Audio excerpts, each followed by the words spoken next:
8వ తరగతి మధ్యలోనే మానేసిన రావూరి భరద్వాజ గ్రంథాలయంలో పుస్తకాలు చదివి జ్ఞానాన్ని సంపాదించి గొప్ప రచయితగా ఎదిగారని ప్రముఖ కవులు ఎర్రోజు వెంకటేశ్వర్లు, పొన్నం రవిచంద్ర అన్నారు.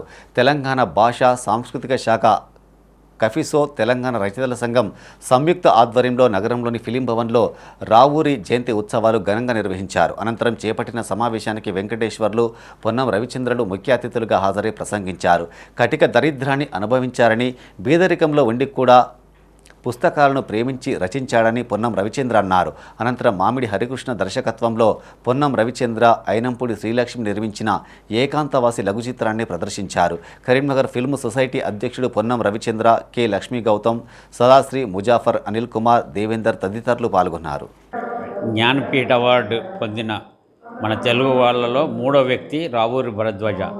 ఆయన 98వ జయంతి సందర్భంగా ఈరోజు మన కరీంనగర్ ఫిలిం భవన్లో మేము రూపొందించిన ఏకాంతవాసి డాక్యుమెంటరీ ప్రదర్శించుకోవడం జరిగింది. రావూరి భరద్వాజ బీదరికంలో పుట్టి 7వ తరగతి వరకే చదువుకున్నప్పటికీ కొంతమంది సహాయంతో పుస్తకాలు చదివి ఆయన అంత విజ్ఞానాన్ని జ్ఞానపీఠ వరకు ఎదిగాడంటే దీనికి ఇవాళటి విద్యార్థులు తెలుసుకోవాల్సింది, యువత తెలుసుకోవాల్సింది ముఖ్యంగా పుస్తక పఠనం అనేది ఎంత ముఖ్యం అనేది మనకు తెలుస్తుంది. ఈ పుస్తకాలు చదవడం వల్ల తప్పకుండా విజ్ఞానులు అవుతారు, ప్రపంచం గురించి తెలుస్తుంది, లోకజ్ఞానం వస్తుంది.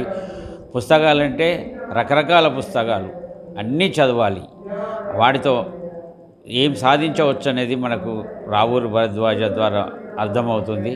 రావూరి భరద్వాజ గారు నిత్య జీవితంలో ఎన్నో ఒడిగిదొడుకులు, కటిక దరిద్రాన్ని అనుభవించి మనకి డాక్యుమెంటరీలో ఆయన స్వయంగా చెప్పడాన్ని మనం గమనిస్తాం.